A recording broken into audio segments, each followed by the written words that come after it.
Ku nsi kuno tewali kintu kisinga kwefuula nga kisolo kye bayita omuntu. Omuntu asobola okwefuula mu katikitiki n'aba nga yakulidde muddo olukwe. Ebiseera ebisinga nno abangi ekisinga baleetera obuzibu zitera kuba ssente, naye ate abalala ne bw'oba tomuwadde wadde 10 abantu balina enkwe, abantu beefuula.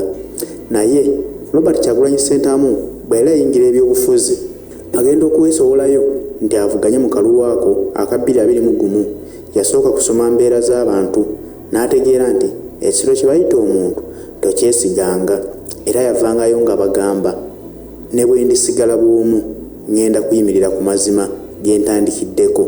Tuliwo ku lw'abantu bannayuganda abatusaamu obwesige, si ku lw'abantu abali mu bifo ebinene mu ggwanga Uganda, ng'ategeeza ki nti oyinza okwesiga omuntu n'omutikko obuvunaanyizibwa ate ku ssaawa esembayo n'akwefuulira era n'awuzika nga bagamba tubawadde kaadi z'ebibiina byaffe, si ku lwakuba nti tubeesiga nnyo, si lwakuba nti tumanyi nnyo emitima gyammwe, wabula tubawadde kaadi zino kugenda kukulembera bannayuganda, era ggwe ali naffe tuli kulaba nga tukulabira ku bikolwa byo by'okola. Abasinga obungi bakkiriza era ne bakuba ebirayiro mu kibiina nga bamukakasa nti tebali mutiiririra, tebali mwefuulira era tebali mulyamu lukwe.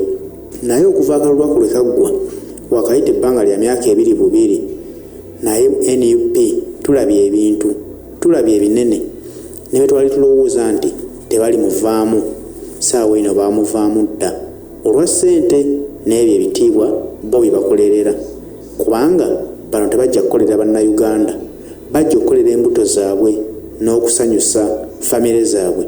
Gye buvuddeko twamulabyeko nga yeemulugunya ku mubaka ow'e Bukoto mu Masaka, omwami Twaha Kagabo, nti tamutegeera. Ebiragiro by'ekibiina ye yabivaako dda, akola bibye ebisanyusa mwami Museveni, era bwe bavaayo n'amunenyaako amugamba obuzibu obuliwo saagala kukuba nnyo kunyiiza mwami Museveni. Ne weebuuza Museveni gw'otayagala kunyiiza ye yakulonda mu kifo ekyo ky'olimu nti nedda baali bannayuganda. Museveni gw'otayagala kunyiiza ye yakuwa kaadi gye weesimbirako n'owangula akalulu mu kifo ky'olimu nti nedda baali banna NUP. Kakati ate lwaki ggwe otya nnyo okunyiiza mwami Museveni ataakuwa kaadi, ataakulonda mu kifo ky'olimu, wabula ate n'otiiririra abantu abakusaamu obwesige okubeera mu paalamenti obakiikirire? Olwo nno bwe yamugudde mu kutu yavuddeyo n'akakasa era n'agamba mwetegefu okutambula ne Muhoozi project. Muhoozi project eno nno ekulirwa mutabani wa Museveni, Muhoozi Kayine Lugaba. Ono Twakagabo yavuddeyo n'akkiriza nti tagenda kuddamu NUP mu kisanja ekiddako, wabula mwetegefu okutambula ne Muhoozi project era nga missoni ze zonna za kulwanirira kaadi ya NRM, kubanga yakitegedde bulungi nti bannayuganda tebasobola kuba basiru ne bamuzza mu paalamenti. Yakitegedde bulungi nti banna NUP tebasobola kubeera basiru ne bamwongera kaadi yaabwe mulundi mulala. Kati nga kyalina okukola kulwana nnyo afune kaadi ya National Resistance Movement mu kalulu akaddako akajja bw'abanga yeesimbyewo avuganyize mu kibiina kya NRM, kubanga yakimanyi aba NRM abali mu paalamenti ku bantu 10 kuliko abawangula akalulu kaabwe mazima n'obwenkanya bali 5. Abalala ebitundu ebisigadde bakozesanga maanyi ne ssente okugulirira n'okubba obululu nga babubba kyere, kubanga bo bamanyi nti nno bwe bali mu buyinza ne balabba akalulu amateeka ga Uganda tegasobola mulamula nti agibwe mu paalamenti, kubanga bakimanyi bo batugamba nti be bali mu kintu era be bafuga.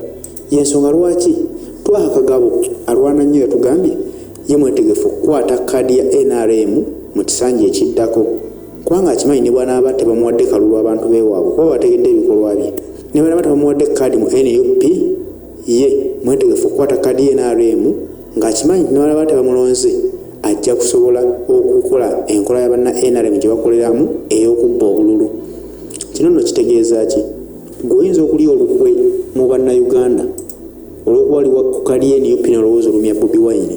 Bino Twakagabo byakola ayinza okulowooza alumya Kyagulanyi Ssentamu eyamusaamu obwesige n'amuwa kaadi, naye nze ndowooza nti musajja wattu weerumya wekka, kubanga Kyagulanyi Ssentamu ye gw'oyagala okulumya abannayuganda tebagwangamu essuubi mu ye, naye ate ggwe abakussaamu essuubi kati essaawa eno wenjogerera nti lyabaggwamu dda. Bakitegeera tosobola batwala mu maaso, tosobola bakulembera, wabula okulembeza ssente n'ebitiibwa, kubanga omanyi nti bw'onoobalyamu olukwe bagenda kukwongera ssente, bayinza okuwa ekifo ekinene okusinga ku kyobwa MP. Kino kitegeeza nti kati mmwe mulowooza nti okulya olukwe mu kibiina oluddemu Bobi Wine ne weerabira nti olweriddemu wekka. Abalonzi bammwe bwe batabase mu West kubazaayo mu palamenti, kitegeeza ebifo ebinene bye muyaayaanira ani agenda okikuwa nga kusanzibwa wa palamenti. Kuba tulabyeko bangi ababaddewo nno nga banna NRM era bagikuutira akadingidi ng'era bagiwaana nnyo ne baweebwa obwa minisita, naye nga bakuwa minisita ng'oli MP. Wabula abasinga obungi lwe babakubye akalulu mu kujja kwa Bobi Wine kuno kuba yasuuzizza bangi nnyo ebifo banna NRM. Aba NUP nga be babaddidde embifo kubanga bannayuganda baali beesiga ekibiina kya NUP okubakulembera obulungi. Bwe babakuba akalulu nalabyeko nga batono nnyo nga 3-4 be baweereddwa ebifo mu gavumenti ya Mwami Museveni. Abasigadde bwe babakuwangula kuba MP totawaana kudda nti ate osaba bwa minisita. Kati nammwe omugenda okufaananako mujja kulya mulowooze nti muliddemu Bobi Wine lukwe, kumbe mweriddemu mweka olukwe, nga bakulonda akalulu ne kakkuba teri agenda kukuba kifo kyonna kyonna wadde ekyokulembera abalema.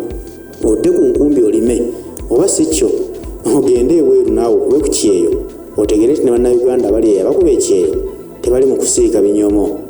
Kati nno mbalabula buli akola ekikolwa ng'olowooza nti okikola kulumya Bobi Wine. Bobi Wine talina waalumirwa wadde, wabula olumya bannayuganda abaakuteekamu obwesige ne bakulonda. Bw'ova ku bannayuganda olumya famire yo nti bw'onooba ovudde mu kifo ekyo ky'olimu era famire yo yegenda okusigala ng'ebonaabona anti nga tokyalinawo bajjira ka ssente, wabula ngoze emirimu egya wansi otandike naawe okukwata 10-10. Kuba mubeera mu palamenti muba mufuna kasaala akawerako, mufuna zaalaawensi, sipiika amanyi obbawayo kasente nti mukkirize tuyiseewo kino ne mukakwata, kale muba mukuŋŋaanya nga kasente kawera. Ne bwe bulyamu bannayuganda olukwe nabo bagenda dde okulyamu, tebagenda kuzza mu palamenti. Eyo n'ensimbi gy'obadde ofuna oli mu palamenti ogenda kuba tokyalina woogijja munnange, kuba tokyalina kifo kyabuvunaanyizibwa kyonna ky'olimu, ng'ate olina okusigala ng'otambuza obulamu bwo n'obwa famire yo abo b'olinako obuvunaanyizibwa bw'olabirira. So kati Bobi Wine yabagamba mukole bye mukola naye tulibalabira ku bikolwa byammwe. We tulisengejjeza ani ali naffe, ani ali ne bali, ani yatulyamu olukwe, ani yatunda ensi ye, kubanga bw'olya mu Uganda olukwe obanga agitunze mu mikono gy'abasajja abatulugunya bannayuganda. So munnaffe twaha kagabo kyewagenze tukubagaliza olugendo olulungi, naye tukugamba nga bw'ogenze gendera ddala toddanga, kuba wasazeewo ng'okijja ku ntobo ya mutima gwo. Bwe bikwonoonekeranga totukubiranga enduulu. Bangi bakuutanga kadingidi mu NRM nga bakulaga nti NRM bali mu musaayi. Ekyokulabirako mwami Abiriga tebaleeta mujjukira nga ye n'ebyambalo bye byonna yagula bya yero kubanga akulaga mbu NRM emuli mu musaayi. N'ekikwewuunyisa nti be yasuutanga be yakuutiranga kadingidi ate be baamwettira bennyini. Kati nkukakasa nti NRM bw'oba toli mu famire ya Museveni, NRM giwagire ng'owolekamu, kitegeere nti toli munnaabwe, just bakwagala mu kamera n'ebyo bakulowooleza tobimanyi. Tomanyi nsonga lwaki Abiriga yattibwa ng'ali munna NRM, lwaki Jacob Oulanyah yattibwa ng'ali munna NRM, n'abakulembeze abalala be tuzze tulabako nga bali mu bifo ebinene nga bawogezi ba NRM naye ne babatta. Naye kati gwani avaayo ne weewaana nti kubanga ogenze mu NRM olonze nnyo. Munnange ebikutuukangako totukubiranga enduulu weenenyanga wekka.